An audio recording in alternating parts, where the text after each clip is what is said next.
Hi, I'm Dr. Daniel Brubaker. Welcome back to Variant Quran. Today I'm going to be answering some of your questions from previous videos, so stick around.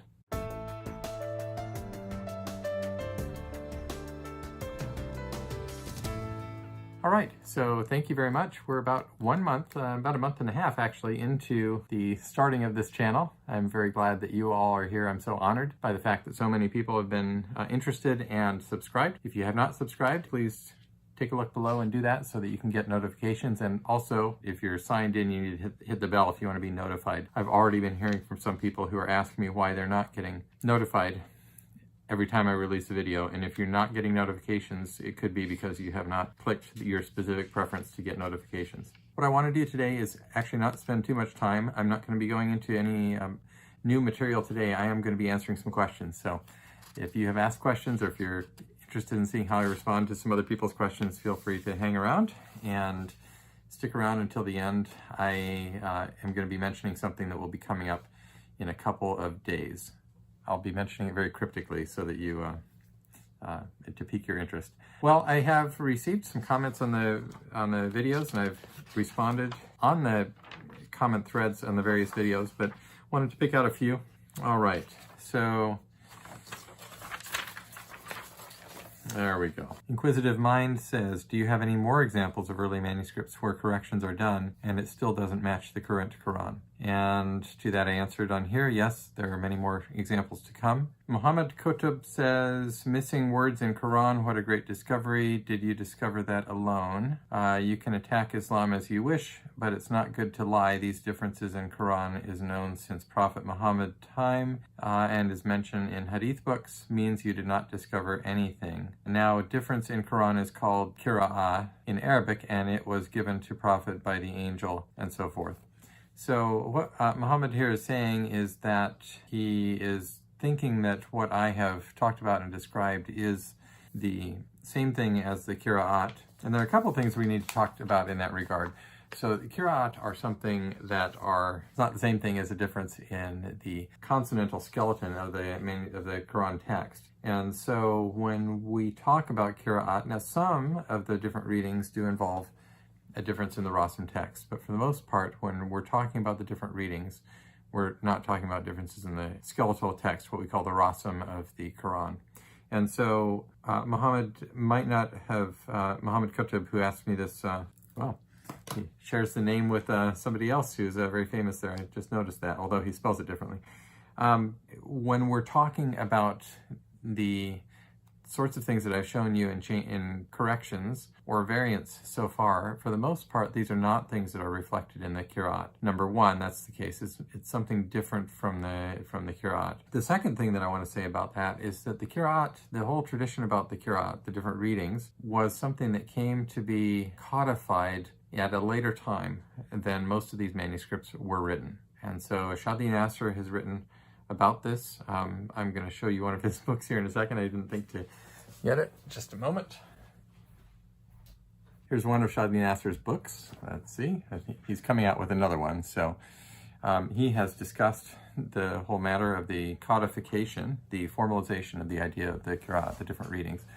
And one of his conclusions, he makes a technical argument in there, but one of the main things that he notices is that there was a process by which the different reading variations were chosen to be the authoritative ones was number one, later. Number two, they were chosen out of a variety of different possible readings, and not necessarily, in fact, even by which ones were the most authoritative, but by which ones were most popular. And I'm very overgeneralizing his argument there, but that's one of the things that I noticed when I read his book a number of years ago. So when we talk about the readings, the Qira'at, as this commenter mentions, in respect to the manuscripts, we might be talking about something that's anachronistic. It's something out of its time.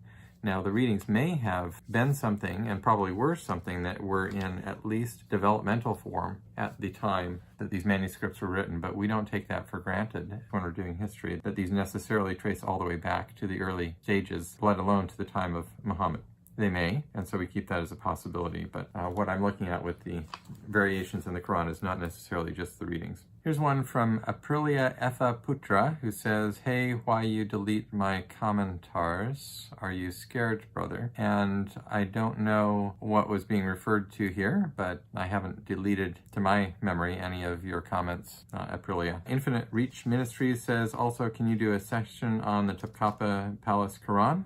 Yes, I'll be happy to do that. Blurst of Times says, this is the start of something beautiful. Thank you for your service. Well, thank you for the comment, and thank you for the nice thought there. Bo Rudder says, philologists rock. This is awesome. Thank you very much. Somebody whose name is written in Korean, and I can't read Korean, although I one time tried to learn it. I did learn a little bit of Korean. Says, can you make subtitle for this video? Because I cannot understand some words. And I will try to, I'm not sure quite how to make a subtitle for the videos. I think there's a way.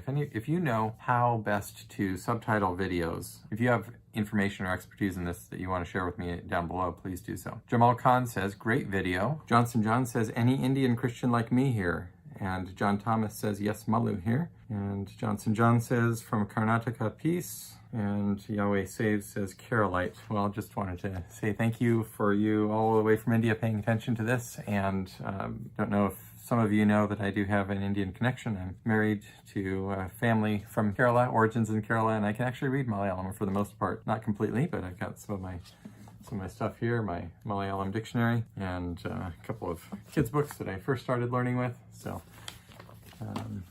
all right, so glad to have you here on the channel, and thank you to all of our friends in India and everywhere around the world who are paying attention to this channel. Kashif M says, I'm looking forward to this channel. I'm hoping to get more information from you regarding Bhima and Bhimithli. It is interesting how Bhima is attributed from Ibn Abbas, and wondering if there's reason why they want to leave him out since he is cousin of Muhammad. It seems to be more about theology concern from Shahaba versus reader of Mus'haf. I think he means Sahaba. Yeah, would love to see if the Rasaman early manuscript had problem as well. Well, Kashif, you may know some people have written about this, and one of the manuscripts that I have shown does have a correction involving Bhima and Bhimithli, and I will talk about that more in the future. I don't know that it's necessarily a problem in the manuscript. In fact, it's one of those instances in which there's some attestation or discussion of it in the secondary literature, and so when we see something like that in the manuscripts, it's helpful to look at that and understand that it's probably, or at least possibly, related to what is being discussed in the secondary literature. That is a good thing, but the interesting thing in my research has been a lot of it has not been discussed in the secondary literature. Some of that is because it's a mistake, but some of it I think is probably not attributable to either of the reasons, so that's what's going to be interesting to look at as we go forward. BMW635CSI says, Dr. Brubaker, great video on this topic. Your research is starting to provide clarity on the authenticity of present-time Quranic texts. Do you plan to translate your book in other languages? And yes, I will let you know that I do have a translation in process into German, another one into French. I'm not sure when those will materialize. I think the German one will probably come out first, but I'm working on that. If you are interested in being involved or know somebody who you'd like to be involved with something like that, do let me know. MJ says, excellent video. I have been waiting a long time to hear about this topic from an academic expert rather than any religious apologetic. Thank you very much. I take that as a compliment because I'm not doing this as an apologetic. I'm doing this hopefully from an academic and fairly straightforward manner. I do understand and appreciate that people are using material for apologetic and polemic and discussions and all those kind of things, and I think that's just fine. But thank you for recognizing the tone that I'm taking in these videos. Maximiliano Dent says, I have been waiting to watch this for the last 20 years. Well, thank you very much. And how did you know I was coming 20 years ago when you started to wait to watch for this? But thank you so much. Enter Elohim says, video quality and sound quality is top-notch. Congratulations. Lighting have a warm feeling. Lovely. So thank you very much for that. Good comment on the quality of the video. Nabil Yunus says, this channel should have at least 1 billion subscribers. Well, thank you very much. That would be very fun to have 1 billion subscribers. Simpleton90 says, nice try, doctor, but you failed in your first opportunistic attempt in finding fault with the criterion. Unlike other religious books, the Quran was mainly preserved by mass memorization.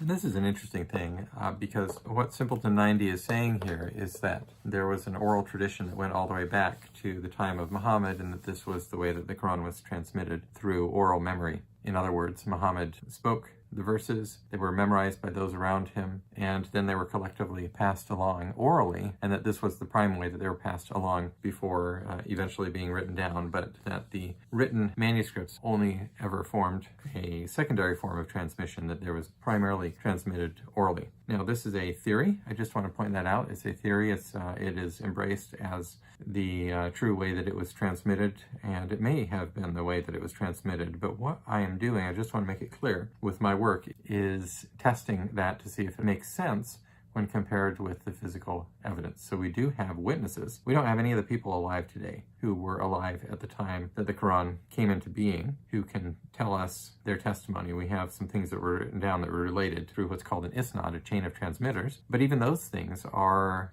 things that, if my father told me that his father told him that his own father, his great-grandfather told him something, that may be true, but it may also not be true. We do, however, have some witnesses that go all the way back to the 7th century, for example, and those witnesses are called manuscripts. They were written down, and so they provide us with solid evidence of something. And so that's what I'm doing by looking at this. It could be the case, and by the way, the other thing I want to say about this is that I'm not looking to find fault with the criterion, and by the criterion he's referring to, he or she is referring to the Quran. I am attempting to do good history and to ask questions of it. Tatiana J. answers that comment in a much more concise way than I just did by the statement, the faintest ink is more powerful than the strongest memory. And I think that's a very good point, is that memories can change over time, and there's something to be said for oral memory and oral transmission, because there are oral cultures that can have remarkable preservation of things in their oral memory. But that is a truism, that the faintest ink is more powerful than the strongest memory. Bin Almad Al-Atiki says, debunked, and even much more on the way, and posts a link to some video there. So it's interesting to me that I've seen a number of people say something about debunking my work, I guess, or debunking the videos, and I don't know what there is to debunk, unless perhaps if I describe something in the manuscript that wasn't in the manuscript, or if the manuscript wasn't authentic or something like that. So if you would clarify to me what it is that you mean by being debunked, that would be interesting to me. Aside from that, I'm just pretty much describing what's in the manuscripts.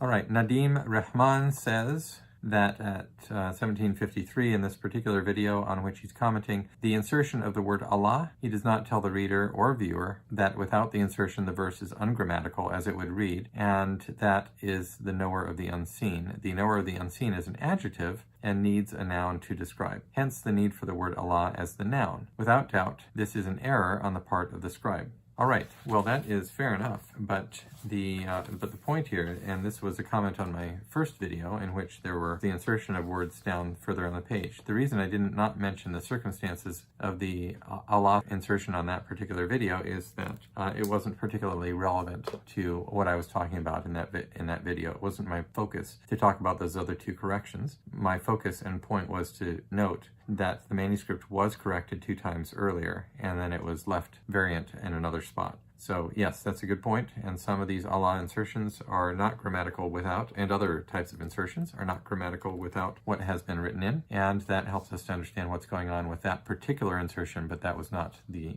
correction that I was discussing in this video as a focal point. All right, and the same commenter makes a comment, an academic review and refutation of Dan's conclusions, and he links, I believe, to Haitham Sidki's review of my small popular level book. And because this review came out last November, and I didn't initially answer it because I didn't think it necessarily needed an answer. It's got a number of, well, it does have some good points in it, but it also has a number of problems in the review, and I didn't consider it needing necessarily a quick answer. But since a lot of people have been sharing it around, I have begun to do an answer, and I will be putting forth an answer to it soon. So be on the lookout for that. All right, so that's what I have here with these few questions to answer your questions, and I hope that you will continue watching. And in a couple more days, as I said at the beginning, I intend to make a small announcement. Please continue to spread the word about this channel, pass around links to these videos, and as always, your comments and suggestions are appreciated. Thanks so much. Talk to you soon.